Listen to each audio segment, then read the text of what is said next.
Welcome to Theme Park Worldwide, where it's time for episode 3 of Let's Play Planet Coaster, the London Resort. It really is wonderful to read all of your comments and hear that you're enjoying this series so far. I am loving putting this part together, and in this episode, I'm going to be starting work on the second themed area. Obviously, we've done the medieval theme land over the past couple of episodes, including the RMC coaster, a dark ride, a flat ride, and the overall themed area itself. So yes, check them out if you haven't already seen the first 2 episodes in the series.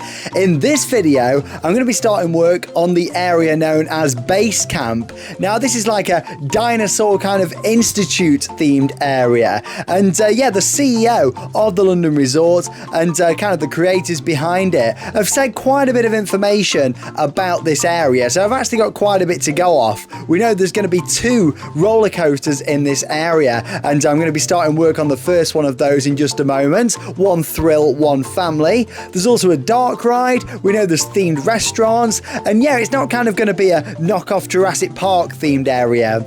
What we're kind of doing here is kind of like an institute that's kind of researching the dinosaurs. That's kind of what we're going for with this. And yeah, there's been a lot of information really about one of the 2 coasters in this area. And yeah, it does mention, and also in the concept art, you can see what looks to be a wing coaster. Well, it is a wing coaster, you can see in the concepts. They actually used the Swarm from Thorpe Park that was quite funny in one of the concepts. Not this most recent one, but one that was released a couple of years back of this base camp area, and you can just see the Swarm in the background. And then you read some of the statements and interviews that the London Resort have given out there, and they've actually stated that there's a wing coaster of some form, multi-launch it states it as, and yeah, also it's not a very tall ride. It's quite low to the ground, and it will kind of feature a lot of going over rocks and near misses. It will have inversions, so yeah, that's kind of what we've gone off with this, with the design. And then you look at the concept art, and the ride itself is kind of in 2 parts. You got this section that I'm starting now off to the left, and there's a section off to the right. So yeah, that's what I'm kind of going with. And again, we don't have a full layout of this or anything. I'm kind of using my imagination with the layout, but going off what they've said, it's not a very tall ride. So normally, if I was building a wing coaster, I want some big elements in here. I want some big airtime hills, some huge inversions, and yeah, this ride isn't going to feature any of that. But like I've said with this series, it isn't necessarily what, you know, I would want to build. I am basing it off the concept art the best I can do. So it's a very weird layout for this B&M wing coaster that we're going for here, but you know what, I'm really pleased that it's coming together. So yeah, that's the first section of the ride. As you can see, we've just got the one inversion, some very low to the ground sections that are all going to kind of follow the terrain when that's done. We're then dropping down under the area into a second launch that's going to boost the train. It'll be a rolling launch up into a second inversion that we can see just there. And yeah, this second section of the ride really, that is all over by the existing lake. And if you look at the concept art, and again, I'll show you it at the end of the episode, but yeah, you can see how it's kind of in 2 sections, this coaster. And it looks like there's tunnels kind of underneath the area, kind of hiding the launches. So yeah, that's what I've gone for with this. We're also doing another inversion just there as well, nice inline twist before banking round to the left. This was a hard coaster to build because I'm not going to lie, this is not the sort of layout that I would normally do for a B&M wing coaster. You know, normally these rides are pretty tall, some big beastly inversions, and this ride just isn't that. You know, based on the description, you know, what we've heard, it does state that, you know, it's not going to be a very tall ride. If this park does get built, this would be quite a low ride. I mean, some of the inversions I've done might even be a bit too tall here for what it might actually end up being. But for me, for this ride to have a substantial amount going on, it needs to have a couple of reasonably sized inversions, nothing too tall, nothing more than maybe, I think 80 foot tall we've gone to here, something like that. But yeah, it's certainly very different. We've got this section over the water, and then of course we're dipping down into another tunnel which will actually have a third launch on this as well. Now, we don't know if the ride would have 2 launches or 3, but it does say multi-launch, so we're going to go with 3 for this one. just to boost it back there around to the other side. And the reason why it's all hidden underneath is because there's actually a family coaster built above at that section, kind of in the middle of the base camp area, that I'll be working on also in this episode and building that in a few minutes time. Now, this is kind of, the draft layout, if you like. I always use the smoothing tool afterwards, go over bits, make it a bit smoother, especially, we are building a B&M coaster, so we want it to be a pretty smooth ride with the experience on this. But yeah, it's a very weird ride compared to what I would like to see built. However, this kind of matches the description and the concept pretty well from what we can see, with it being in 2 sections, multiple launches, not too high up, low to the ground. And they make a big thing of it that, this ride will have a lot of landscaping around, lots of rocks and waterfalls, trees, just water sections, ravines, that sort of thing. This coaster's whizzing round. It's kind of like taking this dinosaur flight, if you like. It's supposed to be like a realistic flight, and it's swooping down low to the ground and just kind of brushing against the water. That's what we're going for. But let's have a ride on it then. So you can see the first launch there and up into the first inversion just there. This is after I've done some smoothing on the ride, but again, I'll always do a little bit more smoothing if I need to. Nice little pop of airtime, banking round to the left into this huge helix down to the ground there. That's going to be over water, as you'll see later on. Nice pop of airtime, banking round to the right. It kind of reminds me a little bit of Furious Baco at Portaventura. Obviously that's an Intamin wing, but yeah, with some of the low to the ground sections. Second launch there underground, straight up into another inversion. Nice and smooth, which is what we like. For again, banking to the right. Into that third inversion on the ride now, a nice inline twist that it takes really nicely into the corner. Very different profiling on that, but I thought, yeah, with us having a helix after, why not? For dropping down, nice airtime hill, over the water. That's a cool element. I'd really like that if it was a real ride. Dipping down into a third launch, really just to boost that one, not really propelling it too much. And just a little bit of meandering around. There's going to be some water, some nice theming around here. Mini speed hill and very fast transitions there and round into the brake run. So yeah, it's a very fast ride. Need to smooth the brakes out a little bit, I think, there. But there you go. That's the B&M Wing Coaster. Kind of like a dinosaur flight, if you will, through this area. So yeah, I'm really pleased with that. I then decided to build the second coaster that's going to be part of this area. That's a family coaster, and again, we have got a bit of information about this. Again, it says that the ride is going to follow the terrain nicely, and it's also going to interact with the thrill coaster in this area. So I thought, let's build this at the same time before we start doing more landscaping and terraforming, of course moving the terrain, just so we can fit this in. I decided to use a Schwarzkopf coaster, like the Schwarzkopf looping coaster for this, mainly because I just wanted a standard looking train. If this ride was built, I'd expect it to be maybe a Mack coaster or a Vekoma, and of course you can get them in the game. However, the trains on there are something completely different to what I wanted, and I can't just have a standard train really, so I thought, well, let's go with this. And also I think the track actually looks like a nice Vekoma Junior. The one that's in the game actually looks like a Zero, doesn't it? So I thought, let's go with this one, because I like the train design. So yeah, as much as really this is a Schwarzkopf looping coaster, and obviously, they're not going to be building one of them at the London resorts, we're just kind of using this as the base, because I thought that, the track looks great and the trains also fit what I want here and look really good as well. So yeah, quite a simple layout, a couple of helixes, nothing too big on the drops, but yeah, overall a nice ride. I'm now working a little bit on the area itself with the footpaths that are going in just there. I wanted a kind of a big path with steps going over. Again, you've got a main pathway that runs through the area that's all accessible as well, but this is kind of a bit more off the beaten track kind of walkway around that area. And also adding in some of the queue line just there for the junior coaster.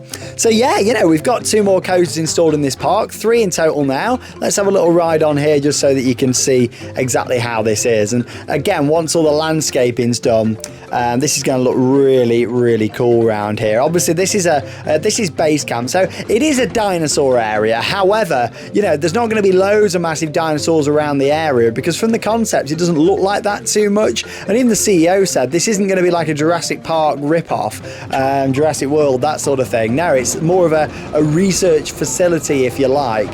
There's not just going to be dinosaurs everywhere throughout this area. So That's quite good, really, because there isn't actually any dinosaurs officially in the game, so I'm probably going to get some from the workshop for that. I've never done that before. I normally don't like to do that, but with this I don't really have much of a choice, so I'm going to see what's in the workshop for the next episode for that. But yeah, you've just seen a nice POV, nothing spectacular, but from the plans it doesn't look like that. You know, it's just a nice little family coaster. It looks nothing spectacular from what we can see. I'd probably expect that to be a little Vekoma Junior coaster if this park does get built. So yeah, I thought I won't go with anything too much. You got to bear in mind, this is very different to any of my other projects. I mean, this is what, the 8th series, I think, now of Let's Play Planet Coaster on Theme Park Worldwide since 2016, and all the others have been my creations, but it's been about making the layouts as good as I can do and how I would have them. But with this, it's just not that, because I am basing it off concepts. You know, if I was building a theme park, I would not have this layout, and I would not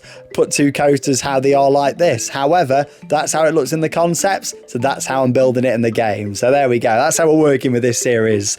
Anyway, let's just have a little chat about last week's episode, because of course I did need a name for the dark ride, and we had some fantastic names for the coaster and the flat, but yeah, it all kind of relates together for the dark ride. So I've picked a name out, and I absolutely love this. It's from Beetleboy 2007 in the comments, so thank you very much for this one. It's The Curse of Cumberfield Castle, and it's got an absolutely amazing story that combines what I've built also with the kind of story of Madame Zuru that I wanted in there as well. So yeah, I'm going to go through the story now for The Curse of Cumberfield Castle. Cumberfield Castle was once a beautiful country manor that has been occupied by many rich lords, counts, and has been featured in classical films and TV shows. Unfortunately, a few decades ago, the site fell into disrepair and has been abandoned ever since. But recently, there has been rumoured sightings of witchcraft and evil sorcery in the area. The residents of the town of Cumberfield have nicknamed the rumoured witch Madame Zuru. They have even said that they've heard evil laughter and saw flashes of green light coming from the interior of the eerie old castle. The media and local newspapers have reported on this, and they have advertised that a tour of the spooky castle will be taking place for Halloween, and you've decided to participate in it. But beware, as you set foot in the old castle that no one has set foot in for many, many decades, you may just get more than you have bargained for. Thank you so much for that. And also, as always, a big thank you to everybody else who commented. I really do appreciate it. There were some great names and storylines. I went through them all, as always, with the comments. But yeah, that's the one that for me, I thought, you know what? It combines everything that I wanted with the ride that I've built, and also as well, bringing Madame Zuru into it. Because yeah, I really liked that name from the flat ride. I thought that it'll all come together really nicely. So yeah, thank you so much for that one. Back to this episode then and where we are. So yeah, I've just raised the walls up now on the big building. Now there's a reason why the building's that shape for the coaster station, and that's because you look at the concept art, it's kind of got all waterfalls and rocks coming off it. So yeah, that's what that's going to be. Now in the concept art, it is hard to tell if that building is actually the coaster station or if it's maybe something else, like a dark ride in there, restaurant or something else. But I've gone for using that building for the coaster station because we know there is a dark ride in the area. I'm going to put that in the building up the top that I've kind of already put the outline in for. Now, that's located at the top of base camp. Again, that might be something else, but if this park gets built for real. However, I'm going off, you know, not much here, and especially that one most recent concept art. All I can see is a show building. We don't know what's inside there, and the coaster layouts aren't realistic. They don't show where lift hills are or launches and that sort of thing. So it's all kind of guesswork, but yeah, I'm enjoying it. I'm really liking putting this together. I'm not going to lie, it took time to get the scale of this right, because I was getting a bit kind of concerned that had I made this area too big compared to the medieval area. And then I kept looking at the concept art and looking and kind of thinking, well, you know what? No, this needs to be a big area. You look at the pathways, you look at the coaster, how it is. It is a large area. And it takes up all of this kind of left-hand side of the park here. You know, we've already put the berm in, which is the wall around the edge, or the hill, sorry, with the trees on. So yeah, that's kind of in. So yeah, in terms of the left-hand side of the park, we now know how far it's going out. Nothing's going to be built behind this area here.